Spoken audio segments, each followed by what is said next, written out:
All right. Let's make sure that's on.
Okay.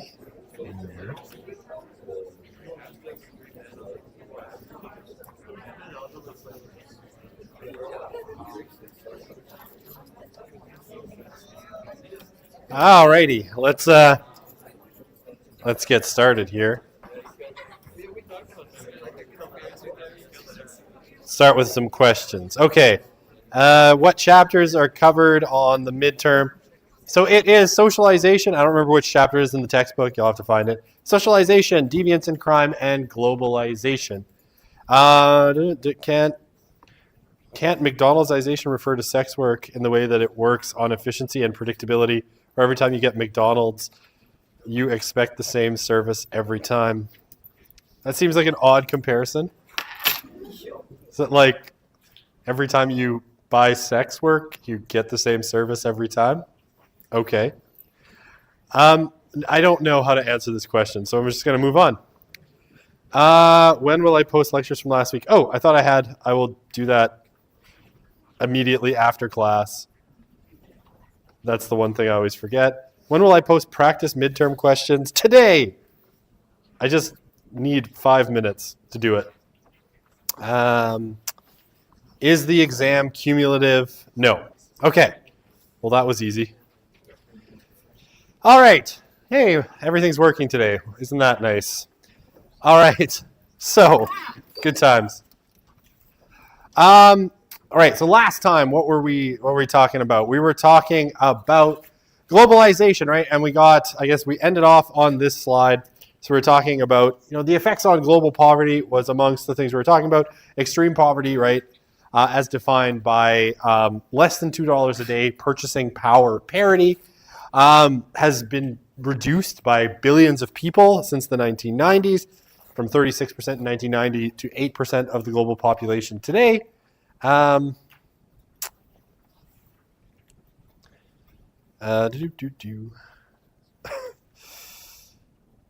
Okay. Wait, hang on. Let me get through this, and then I'll go back to that question. Right. So, and now, we're in a period where more people are wealthy or in the middle class than are poor or at risk of falling into poverty. And we ended off with this, right? Even though globalization seems to be a good in general, it still has its critics, and certainly environmental and exploitation kind of critics have been amongst them. And the protesters have ranged from violent to non-violent in different sorts of things. Okay. Are we doing another Kahoot? Yes. On Wednesday, because the exam is on Friday. Will there be another review PDF of midterm 2 like midterm 1? Yes, I will do another one. And I think I have a video already made that I can post up if you want to listen to me ramble through it, because we won't have time today. Also, I guess one really quick thing, if you want a paper copy, right? So last time a few people, maybe a dozen people, wrote paper copies of the exam. If you want a paper copy, please send me an email so that I can print an appropriate number of copies. Or if you're okay doing it on devices, bring your device on Friday. All right, we'll talk about it more on Wednesday. Okay, so histories of globalization.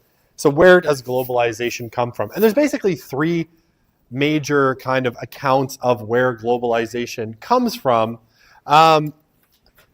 We have what's called the short historical, like the recent one, and then a kind of intermediate one, and then an ancient kind of globalization. Okay, so the recent one, the one that says globalization is a recent phenomenon, basically says that globalization starts roughly in and around 1980.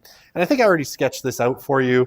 So in the 1970s, right, because he's trying to get China, or to scare the Soviet Union by sort of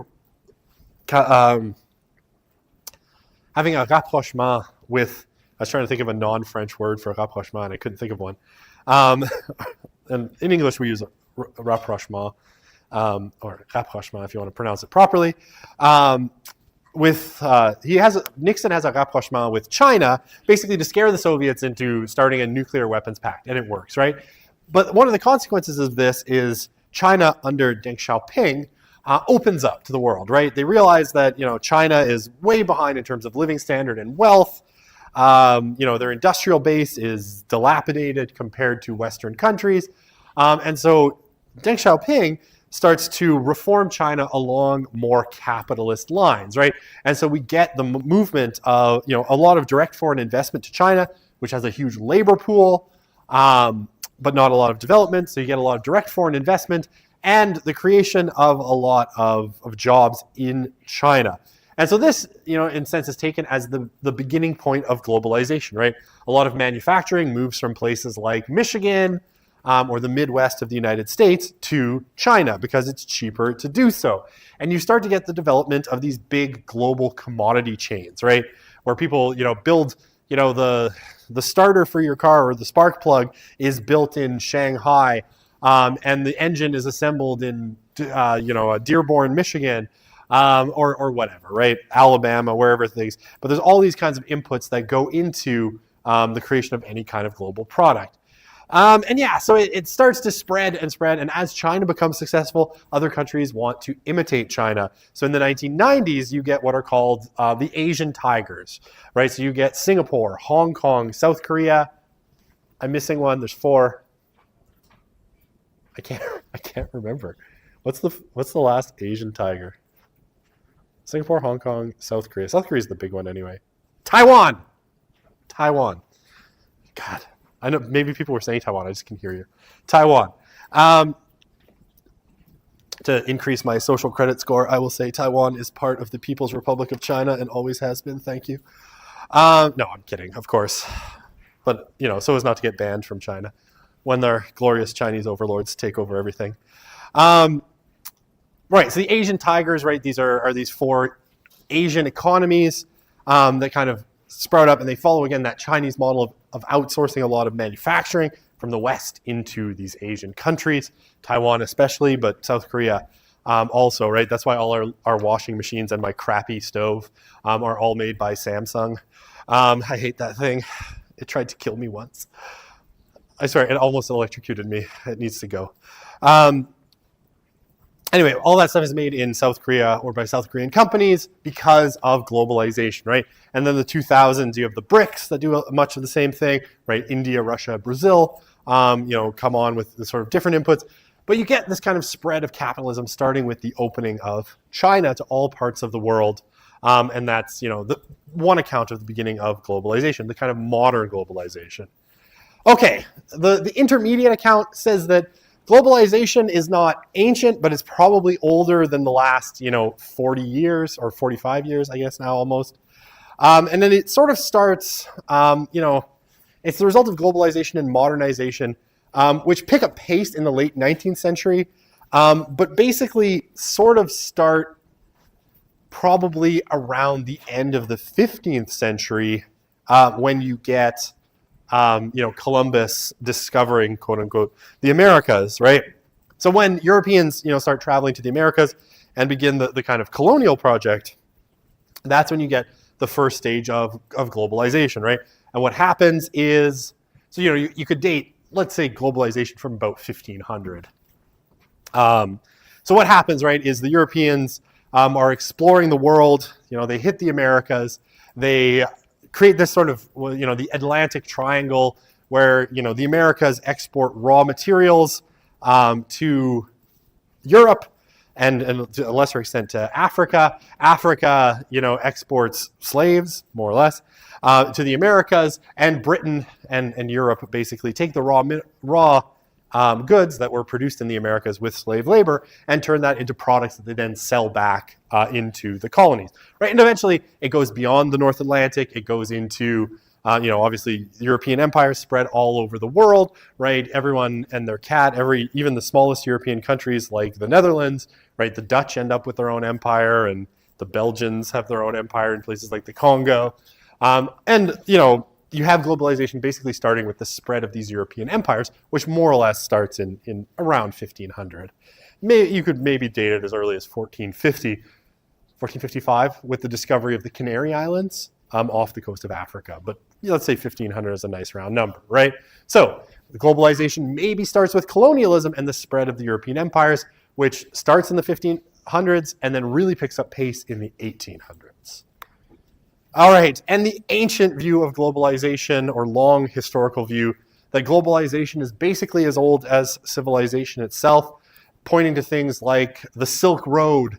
Sorry, I had that on the last slide, right? This long, kind of trade routes from China and India through Central Asia to the Mediterranean, through Persia and Arabia to the Mediterranean. Oops, I went the wrong way. That basically human beings have been trading with each other in different parts of the world, basically since they were able to do so and since one region produced goods that the other region wanted. Now, it used to be a lot slower because it used to have to be carried by camel or horse or, cart. And today, obviously, we have boats that carry, thousands of metric tons of goods and airplanes. But for people who take the long historical view, it's basically the same process, just sped up with new technologies. Flicker. I'm very nervous about this room. How was my weekend? Too short. Way too short. Okay. Where did I purchase the pink shirt? Amazon, where I purchase everything. Has it shed its microplastics? I don't know. Sorry. I already answered that. I said yes. I'm sorry I didn't do it. I forgot. I will do it.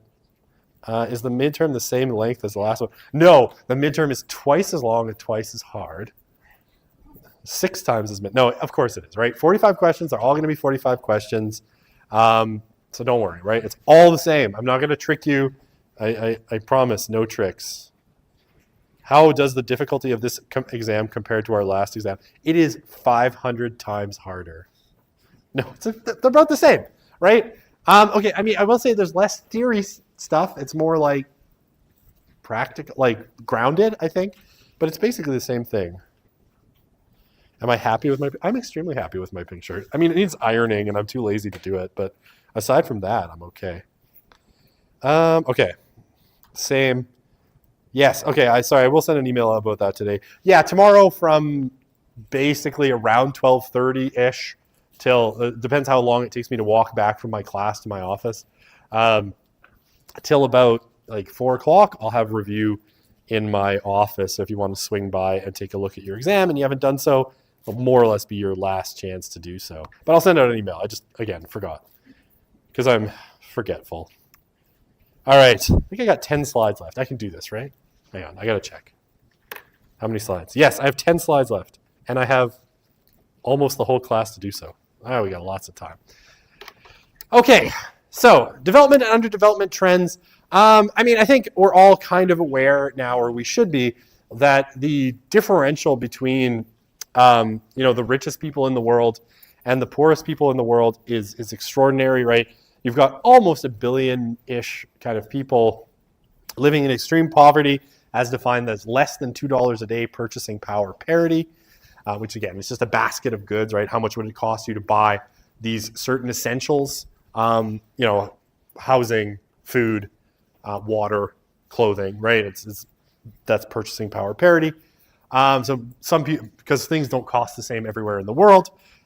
When I lived in Eastern Europe, one of my favorite things of this was that a bottle of beer, which was about 1 liter, which I was young, so I could drink. I can't drink anymore. My doctor said. I think about 1 liter of beer cost the equivalent in local currency of about $1, which was a nice discovery. I think it was in Moscow or in St. Petersburg, it was about 30 rubles. Yeah, it was about $1 at the time. I can't remember how much it was in Kiev. And also I can't pronounce Ukraine's currency. I think it's hryvnia, but I could never quite get the pronunciation correct. Right, but things cost different amount in the world, so that's why purchasing power parity is the way you define global poverty. The UN calls the levels of inequality in the world grotesque, as do a number of economists, right, outside of the sort of Chicago school Milton Friedman kind of way of looking at economics. The idea that in Manhattan, pets can get $100 a plate birthday party, or like the way that people live in the West, right? How wealthy people in the West are, how much excess there is, how much excess food, how much food is thrown out. That the West lives in great excess. In places like Manila, like in places like the Philippines, in Egypt, and in other parts of the world, right? Entire populations of families live basically in garbage dumps. Basically salvaging things from garbage, often garbage shipped to them from abroad. Okay. So yeah, different concepts of how we measure kind of global inequality, right? We could talk about average income for each individual in the world, right? And you get this, what's called a Gini index of inequality. The higher that number is, the worse inequality is, right? So if we look at kind of average income for everyone in the world, so basically perfect inequality would be 0, perfect equality would be 1. Perfect inequality would be 1. I screwed that. Perfect inequality on a Gini index would be 1. Perfect equality would be 0. So if there was a 0 level, that would be no inequality. And you see that red line at the top, right? That basically shows if you compare the incomes, for everybody in the world. Yeah, oops, I can't write on that screen. That's on my computer. What you have right on this line is a relatively high Gini ranking for global inequality, right? Nearly 0.75. So trending towards, extreme inequality, very high. Now, if you look at inequality of average income for each country weighted for population size, it goes down and it's much kind of more reasonable, right? And that's the blue line. Basically, right, you have certain places in the world, basically what that's showing is that the richest places in the world represent a relatively small percentage of the global population. So if you weight it, for population size, the factor goes down a little bit. And then, if you look at inequality of average income for each country, right, again, it's been climbing over time. In 1950, there was less global inequality. And today there's more, and it's been kind of rising over time. Now, don't worry about Gini coefficient. I won't ask a question on it, but just these are 3 different ways of kind of measuring global inequality. World poverty, right? If we look at world poverty, so share of the population living on less than $1 a day, or $2 a day, purchasing power parity in 2012, right? What we see is if you look at extreme global poverty, it's all mostly kind of over here on this in sub-Saharan Africa, right? A little bit in the South Pacific, right?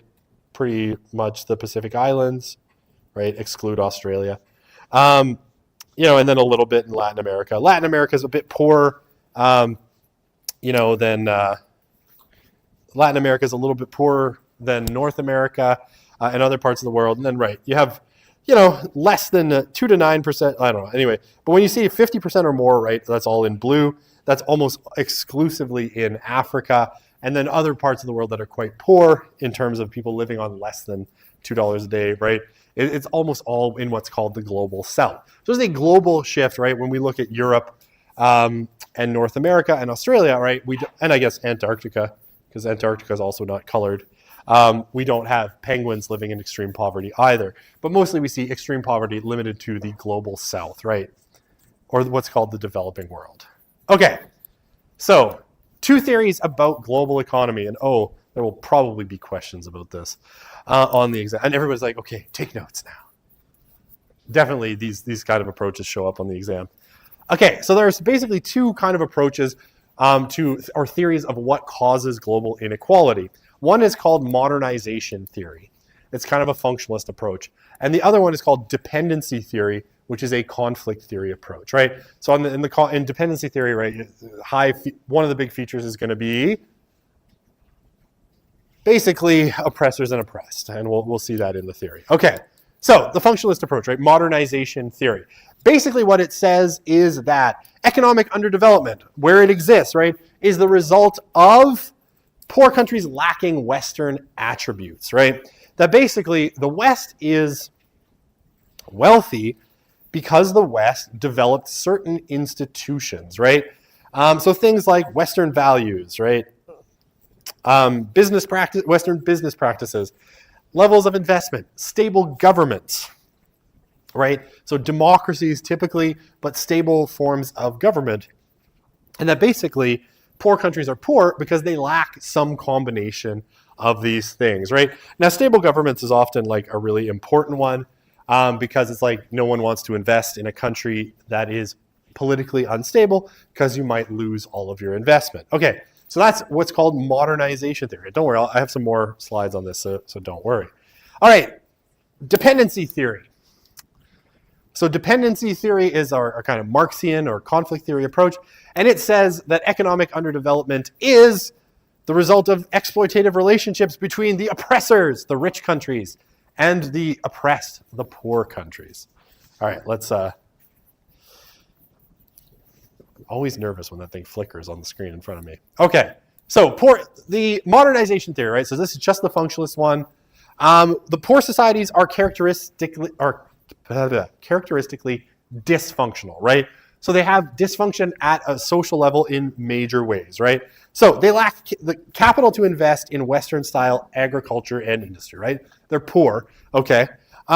They lack rational Western-style business practices of marketing, accounting, sales, and finance, right? So they're poor because they lack the financial institutions that made the West what it is. I mean, if you want to find this in book form, there's 2 very kind of fascinating books that you could read about this where people sort of make this case. One is, I forget the title now. One is Rodney Stark's How the West Won, where he lays out how some of these institutions, especially things like banking, dual entry bookkeeping, and all of this stuff developed in the West over centuries. The other one is Niall Ferguson, which is spelled funny. It's like Niall, but it's Neil, because he's Scottish. It's haggis. No, I don't know. Sorry, terrible joke. I know 2 things about Scottish people. They wear dresses and they eat haggis. I'm kidding, of course. I just offended a whole nation and I'm going to get killed. The Scottish are very violent. No, I'm kidding about that too. Okay, no, the book is Civilization, the West, and the Rest. It's actually a really interesting book. He breaks it down into, because he wrote it in the early iPhone age. It was like 7 killer apps that the West developed that put it ahead of the rest of the world. But it's a really interesting book. Okay, so one of these is like Western-style business practices, banking, financial investment, and all of these things. The third one, Western-style, Western-style underlined a lot. Stable governments that could provide a secure environment for investment, right? So these are all institutions that functionalists would think are functional, and they're functional in the West and dysfunctional in other parts of the world. And the lack of Western mentality that emphasizes the need for saving, investment, innovation, education, high achievement, and self-control in having children. Oh, so yeah, like one of the first things you would do if you're kind of like a modernization theorist and you're going to a place in, let's say, an imaginary country in Africa, Zimbabweistan or something, we'll invent a country, and people there have, you know, a lot of children. One of the things you would do is probably open up like a medical practice that offers women birth control so you could lower population growth, right? Because the assumption is big families are going to cause a lot of drain and keep women especially out of the economy because they're going to be busy having children, right? So this would be like, it's sometimes a little pejorative. It's like, you know what you need to do in order to stop being poor? Stop having children. And that's, you know, an attitude that you might see from, say, a modernization theorist. Okay, so what are the solutions to poverty according to modernization theorists? These are very kind of like classical, like neoliberal economic kind of solutions. So transfer, you know, so what you need is, you know, transfer of capital and Western cultural values, right? So basically, people need to, you need to transfer them money, right? So you need to invest in them. And Western cultural values. And this is always interesting, right? And Ferguson points this out in his book. One of the examples that's always kind of held out for this is Japan, right? So Japan, I can't remember the exact year, but the American naval general, I guess, Admiral Commodore Perry, you know, he sailed into Tokyo Bay and kind of opened up Japan. And what the Japanese did is they realized, you know, when Perry sails in with these massive American ships that are so far superior to what the Japanese have at the time. Sorry, I forget the year. The Japanese sort of realized that if they didn't do something, they would get conquered by the West eventually, right? Much like the Chinese at the time were being conquered by Britain and France. And so what the Japanese do is they sort of decide they're going to copy everything the Americans did. And this is called the Meiji period in Japan. That's not important, but you know, just for historical kind of anecdote, the Meiji period. And basically what happens is all sorts of things, right? The Japanese don't really know what made the West so successful, so they just start to copy everything, right? So they send people to Europe to learn manufacturing, to be educated in Western universities, and they adopt all sorts of things, like even the Western style of clothing, right? And Ferguson talks about this in his book. It's like, they didn't really know why the West was so successful, so like, well, they wear business suits and top hats, so let's wear business suits and top hats, right? And, you know, this is the idea that the best way to become modern, like Japan did, right? Because by the time you get to the, is that my phone buzzing at me? I don't know. Someone tried to call me just before class, and I don't know. It was probably a spam call. But basically, right, the Japanese went from essentially a technological backwater to one of the most advanced countries in the world. And by, you know, the early 20th century, they defeat the Imperial Russian Navy in the Russo-Japanese War, right? So, I mean, not that the Russians ever get their act together when it comes to war, at least in the first year, but, you know, they still managed to defeat a European power. So, a lot of people look at Japan as like, okay, Japan adopted Western practices, Western values. They imported a bunch of Western institutions and sort of copied them and made them slightly Japanese. And there you go. You went from a country that was not modern to a country that was modern, right? So in order to become modern, do what the Japanese did. Adopt Western practices and Western values in a lot of cases. Okay, the other one then would be government, and that's always the big one, right? You'll always hear about like Western values as being important, or democratic values, or liberal values. They're all code for kind of the same thing. Okay, so government to government foreign aid. You know, you need to help out these governments in other places to help them support this kind of development. Direct investment by Western businesses, right? So you need to send your companies in there, do what they did in like China, right? And build up factories and that stuff. And trade between rich and poor countries, preferably free trade, right? So remove trade barriers. Okay. Another thing about Scotland, Braveheart, made by an Australian. Okay. Yes, okay. To be pedantic, 1854. Okay, but the period afterwards is the right when they're adopting all these things is still the Meiji period afterwards. So we're both right. Okay, race and ethnicity will not be on this midterm because we didn't get to it, so don't worry about it. Okay, did I watch the Oilers game? Never in my entire life. I don't like the Oilers. I'm sorry. I'm a Habs fan by birth. My last name tells you everything you need to know. If I ever cheered for the Oilers, my father would disown me, and he's extremely rich. So, I kind of want to stay on that gravy train at some point. He will die at some point, and I will inherit something. Oh, no. Hot take, but bad one. Well, okay, I've already answered this. Hang on. Okay, where did I... Okay, now we're getting silly. See, my joke got away from me. Okay, I'll go back and explain those if we have time today.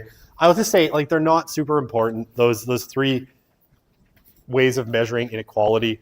Basically, just total global inequality really high, right? Because you have, if you take the highest income and the lowest income, you see a huge disparity between them, right? If you have, weighted by population, it's much lower because the actual number of very rich people in the world is small. So the global average is quite close, right? It's much closer to 55%. And then, what was the third one? Green line. Can't remember now.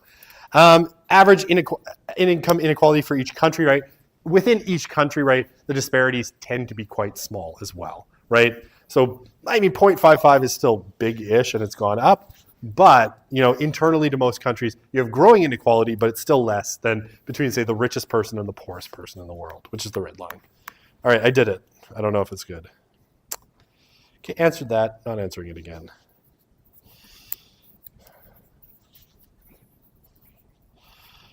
Yeah, okay.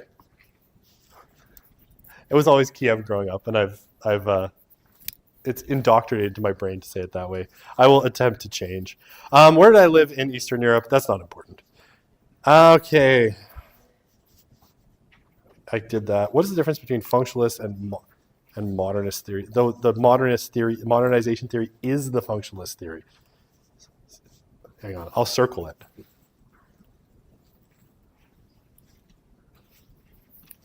Can I? Oh no, what did I do? There you go. See, those, sorry, I didn't draw my line high enough. Those are together, right? Dependency theory is a conflict theory. Modernization theory is a functionalist theory. Okay.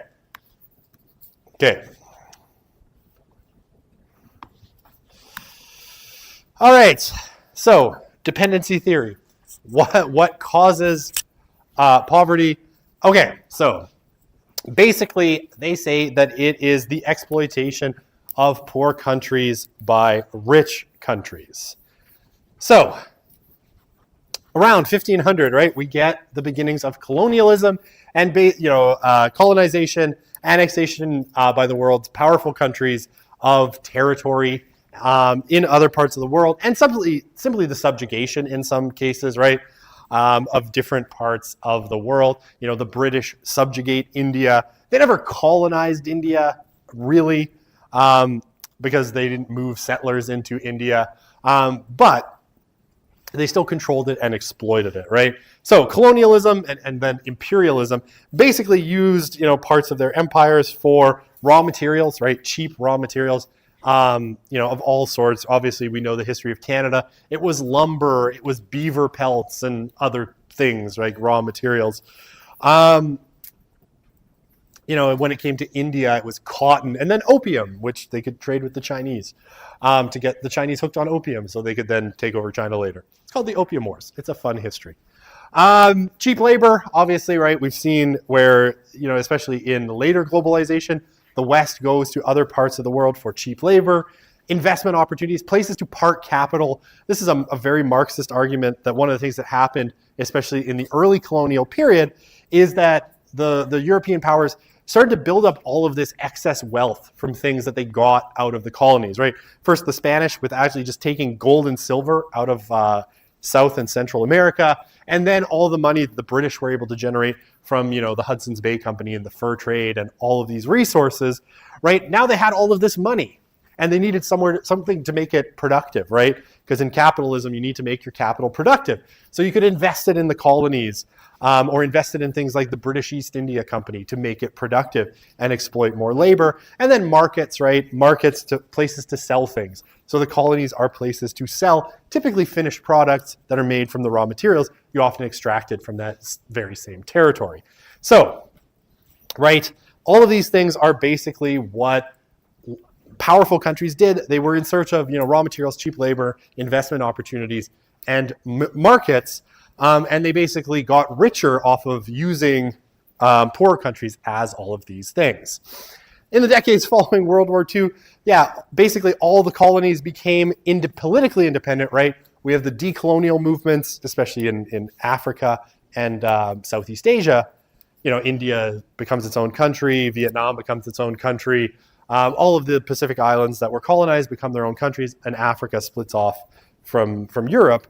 But they're kept under, so they're no longer kept under direct political control according to dependency theory, but soon the kind of Western powers find new ways of keeping them under control, right?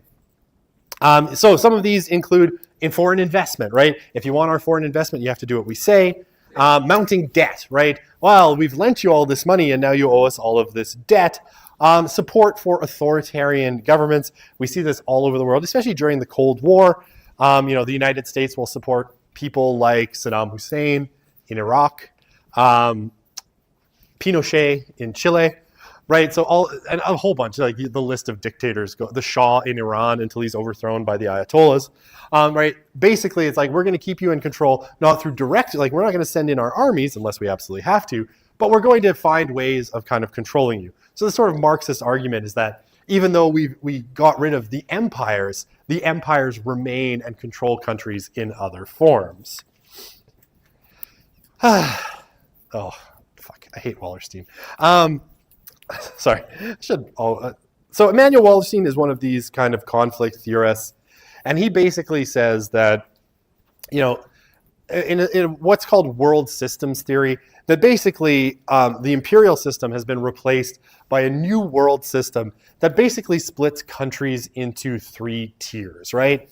The first one being what he calls core capitalist countries, right? So core capitalist countries, and here, unfortunately, this is a slightly updated one, so it has Canada as a core capitalist country.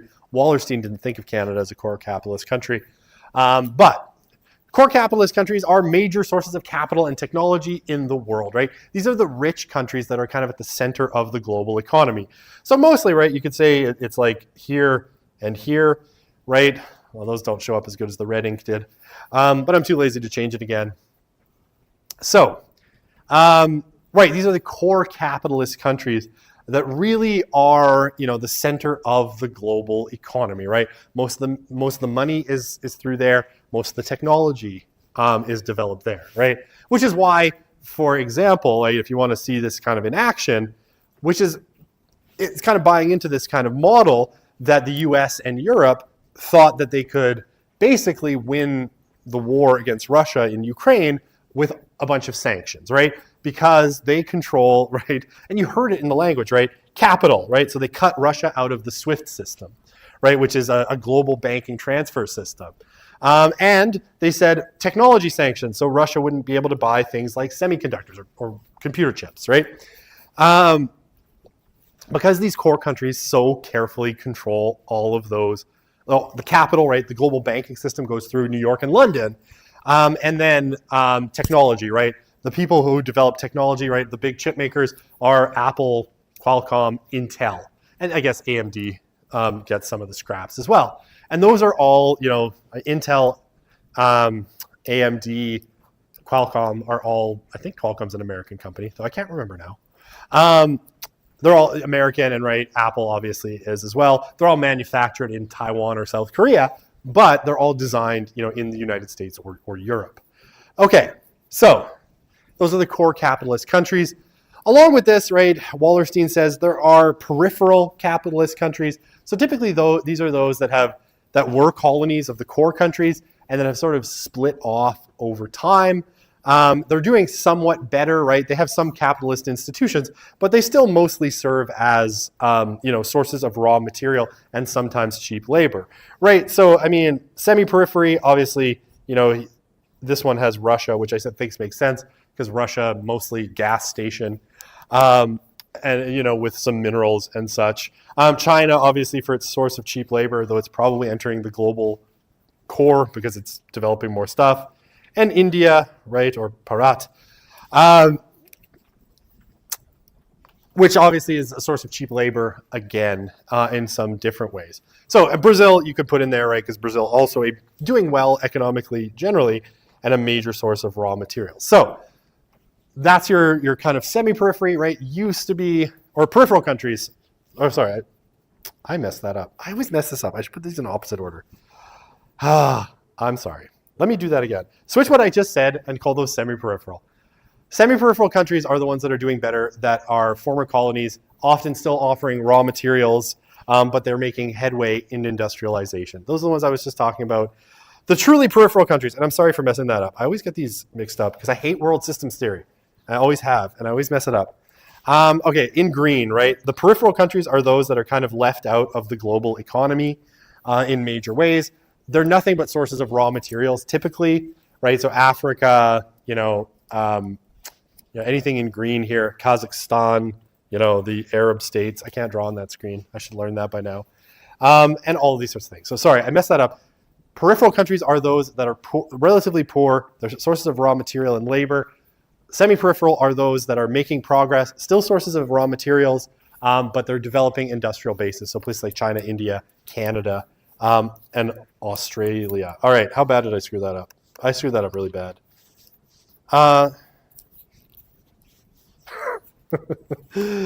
Yeah, I personally hate world systems theory quite a bit.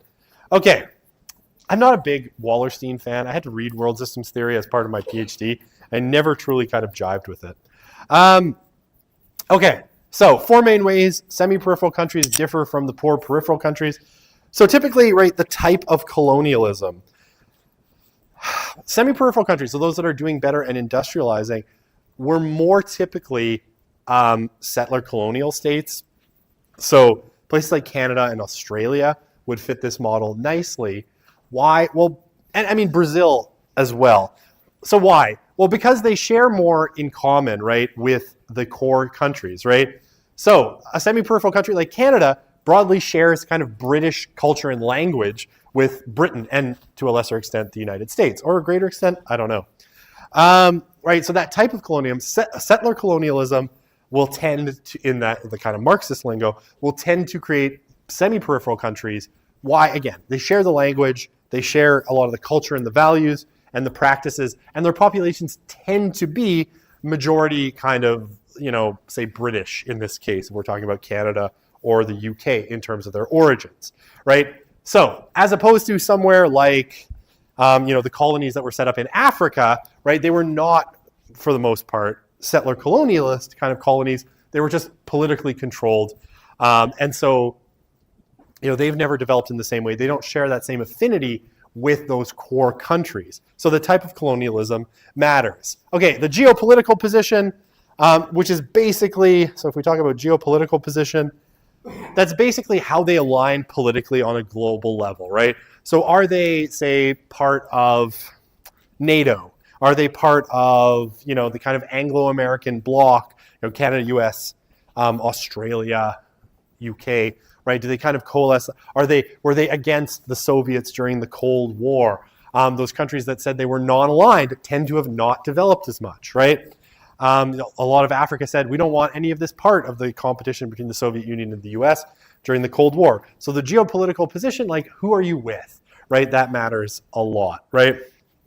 You could say like Israel kind of alignment with the US and the Western Bloc during the Cold War says a lot about why it's still supported in the way that it is and why it's become very prosperous, according to Wallerstein's theory. State policy, right? In terms of state policy, what is its kind, how have they developed, right? What is their position on what role the state should play in the economy, right? Moderately interventionist states have tended to do better than those that, say, have become communist or socialist in general, right? So those kinds of state policies tend to be kind of better, according to Wallerstein's theory. And then social structure, right? The more it kind of mirrors, the kind of stereotypical society set up along kind of with elites, middle classes, and poor, the more you're going to get kind of places thriving. And those, again, just happen to be those that experience a certain type of colonialism and adopted certain kinds of state policies and geopolitical positions. All right. Okay, I don't know, this is just a chart, and this is my last slide. Oh, it is. Okay, we'll be done. We'll be done early. It'll be fun. I'll go back to a question slide to see if you have any questions. All right, so when we look at global gross domestic product, 1820 to 2050, one of the things that we see is if you take, basically our G7, 1, 2, 3, 4, 5, 6, our G6, I don't know what's missing there. Japan. Japan is missing from it. So if you take the G6, so G7 minus Japan, and you basically look at, its kind of share of global GDP, peaks at about 1940. It's been declining ever since, and it should sort of cross over with, Brazil, China, and India somewhere around, well, according to this chart, mid-2020s, right? So, and basically, I think we're already there. The other parts of the world have higher GDPs total than the West does today. Mind you, GDP per capita remains far lower. So global inequality is getting better, but still a ways to go. All right, I'll go back to see a question slide. That's Wallerstein's map. I'll stay here. People can start leaving, and they already are. Why don't you like me? I'm kidding. I'm not that needy. All right, so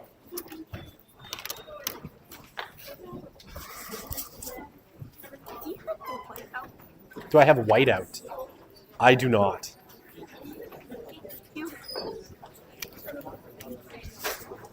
What are dependency theory solutions for poverty?